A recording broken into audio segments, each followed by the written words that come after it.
No matter where you are in your writing career, it is never too early to start researching literary agents.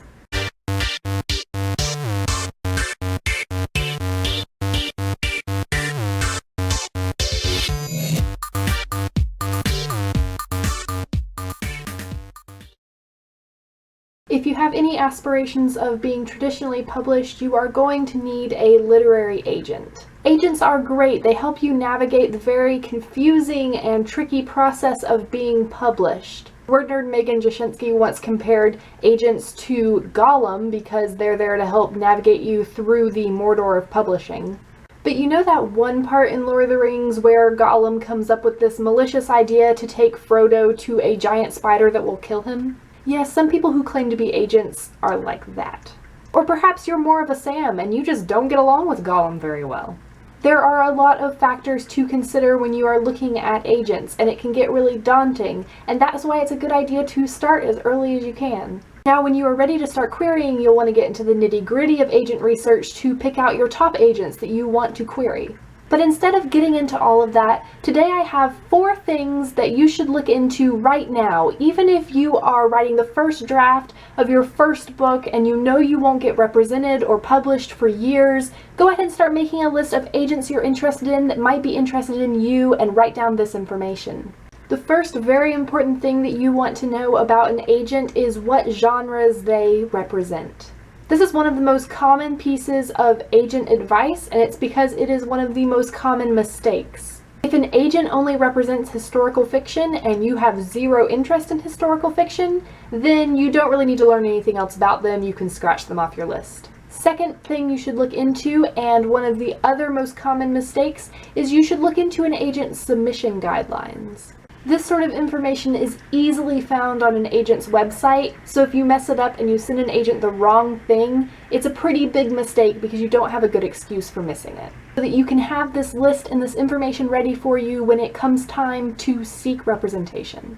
Third thing you should look into is an agent's reputableness. I don't know if that's a word, but you know what I mean. Are they reputable? Like I said, there are plenty of golems out there waiting to lure you into Shelob's lair and steal your precious, or your money. If someone claiming to be an agent is asking for money for you to pay for some sort of kit, anything that requires you to pay money for them to be your agent, it's not a good idea. Anyone like that, you can immediately scratch off your list. It's always a good idea to just Google an agent's name. Look them up on websites like Writer Beware, where they collect a lot of complaints from writers who have been bamboozled. I can't think of a better word for it, but have been tricked and scammed by agents. They collect information like that so that you can find it. You can look into things like Publishers Weekly and Query Tracker and find out if the agent has actually been making deals and publishing books.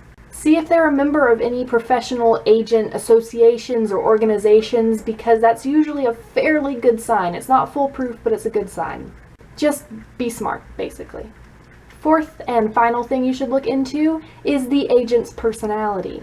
Gollum was a great guide for Frodo. Even though he's a little bit crazy and tried to kill him a couple of times, he and Frodo understood each other.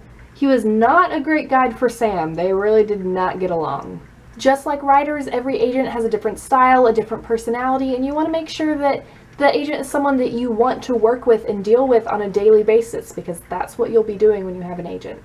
This is something that you can get way deeper into when you are ready to start querying, and if you're at that phase, definitely be learning as much as you can about these agents. But if you're just making a list, make sure to check out their Twitter, check out their blog, maybe look up some of the writers that they represent and see if that author has anything to say about them and how they work in their personality. They could be a really impressive agent with a lot of great sales, but if you read their blog and you just don't like them that much, then you don't need to put them on your list of possible agents. Just remember, just like you want an agent to want you and want your book, agents want you to want them.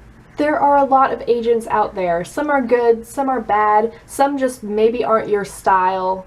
And as the publishing industry grows and the internet grows, wading through the scams and all the different agents out there takes a lot of time, it's a lot of research, and you don't want to be starting on it right when it's time to start querying, because then it will take you a while to be able to start querying. You want to be able to just have your book done and have it polished and be able to start sending out those query letters. So, like I said, it is never too early to start looking into some of this information, start making a list of agents that you are interested in working with one day.